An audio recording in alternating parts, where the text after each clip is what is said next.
On se retrouve sur SketchUp pour une petite vidéo très rapide mais bien pratique concernant les matières. En fait, quand vous êtes sur Mac, les matières sur SketchUp sont gérées un peu différemment, elles sont gérées par votre Mac. Je ne sais pas si vous avez déjà fait attention.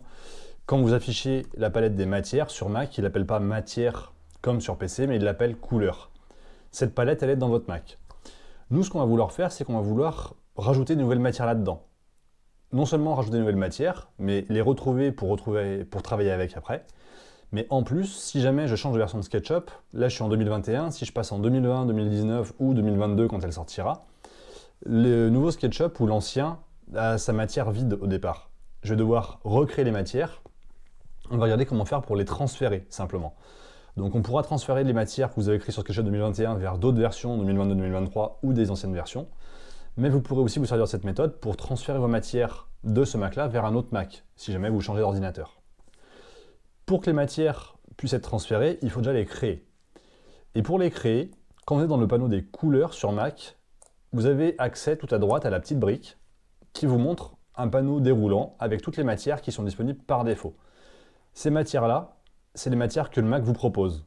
De aménagement paysager, carrelage, couleur, eau, miroir, c'est les matières par défaut.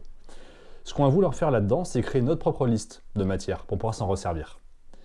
Je vais donc aller dans le petit menu qui est en bas, dans Liste, et je vais faire Nouveau pour créer une nouvelle liste. Par défaut, les listes, elles sont rangées par ordre alphabétique sur votre Mac. Il y a un truc que j'aime bien faire, c'est que je les appelle 1 quelque chose, mes matières. Comme ça, le 1 sera en haut et mes matières perso seront en haut de la liste. Donc moi, j'ai téléchargé du carrelage et du parquet. C'est des textures que j'ai téléchargées sur des sites internet où j'ai pris des photos que j'ai retouchées après. Et je vais les créer en matière. Donc j'ai deux catégories à créer. J'ai du carrelage. Et je vais créer une seconde liste pendant qu'on y est. Je vais créer une liste que je vais appeler 1 parquet. On va mettre des majuscules qui traversent, bon, c'est pas grave. Donc j'ai créé deux listes de matières différentes. Quand je regarde dans le menu déroulant, j'ai les menus par défaut, mais maintenant j'ai accès à mes listes perso. Et vu qu'elles s'appellent 1, elles sont en haut de la liste, plus facile à repérer. Donc il faudra vous créer une liste comme ça par type de matière, pour du parquet, pour du tissu, et même si vous voulez séparer vos bois, vous pouvez faire des bois bruts, du panneau de bois, vous pouvez faire des parquets, vous pouvez faire des planches, vous pouvez faire des bardages en bois. Séparez vos listes, plus vous aurez de matière, plus les listes seront séparées, plus ce sera facile à les repérer. Une fois qu'on a créé nos listes, on va créer la matière. Donc je vais mettre dans l'onglet carrelage, parce que je vais créer une matière dans cette liste-là. Si je me mets dans parquet et que je crée une matière de carrelage, le carrelage va se mettre dans le parquet. Donc ça va tout mélanger, ça sera compliqué. Attention à votre liste quand vous créez votre matière. Je suis dans la liste carrelage. En bas, j'ai un onglet couleur. Je vais faire nouvelle texture pour créer une nouvelle matière. Il ouvre un panneau, me demande où est cette texture. Donc moi, sur mon bureau, pour l'instant, je me suis téléchargé des fichiers JPEG. Donc ici, j'ai une texture de carrelage. Quand je regarde ce carrelage, que je l'ouvre, ici, j'ai 4 carreaux en largeur. Donc si chacun des carreaux ici devrait faire 40 cm dans la réalité, 40 cm x 4 carreaux, ma texture devra faire 1,60 m de largeur. Je vais donc faire ouvrir. Et ici, dans la largeur de ma texture, je vais lui demander de mettre 120. Alors on voit qu'il met 120 en haut et il ne met pas tout à fait 120 en bas. Parce que la texture que j'ai téléchargée ne doit pas être parfaitement carrée. Elle doit être légèrement rectangulaire, un peu moins haute que large, donc lui il a fait automatiquement le ratio entre les deux. Je fais OK, ma matière vient d'être créée.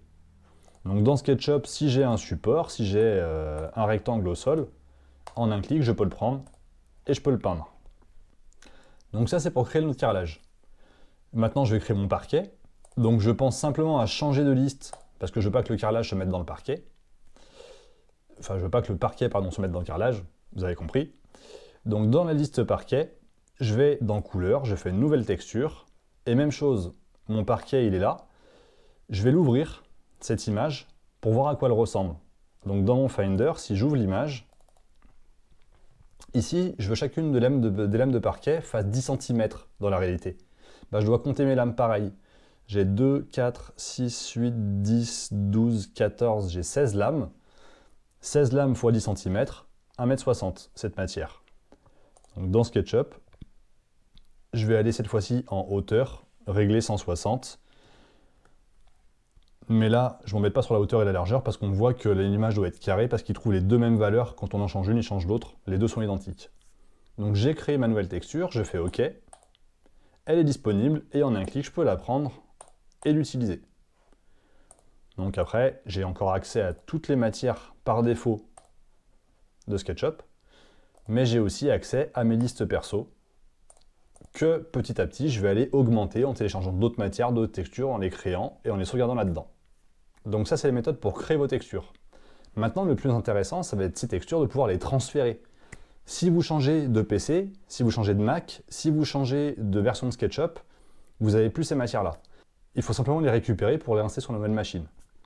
C'est pas compliqué, il faut juste savoir où aller chercher. Pour ça, il faut que j'ouvre le Finder de mon Mac. Donc je vais dans mon Finder en bas.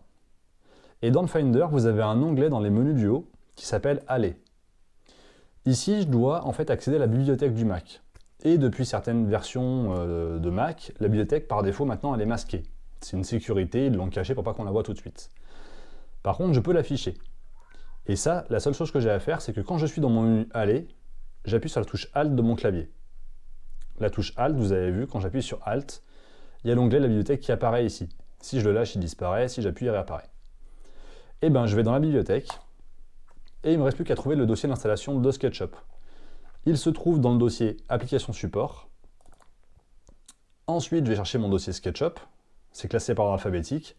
Donc si jamais vous avez un SketchUp 2018, 2019, 2020, 2021, si vous créez des matières dans SketchUp 2021, il faudra prendre ce dossier des matières pour le coller dans votre dossier 2018 ou 2019 qui sera à côté.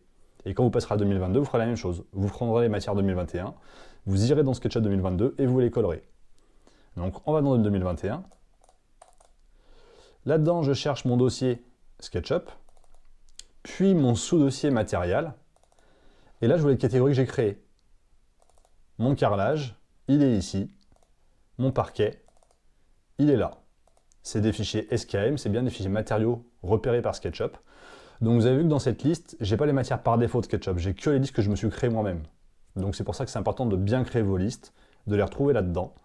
Et la seule chose que j'ai à faire si je veux transférer sur un autre Mac ou sur la version SketchUp, eh ben, ce dossier matériel, je fais clic droit, copier. Si je suis sur la même machine mais que je vais dans SketchUp 2022, je reviens dans mon dossier application support, je vais dans le dossier SketchUp 2022 qui sera créé ici, je vais dans SketchUp, je vais dans matériel et je recolle ce dossier dedans. Et si je change de Mac, c'est la même chose. Ce dossier, je le prends sur USB ou je l'envoie par mail.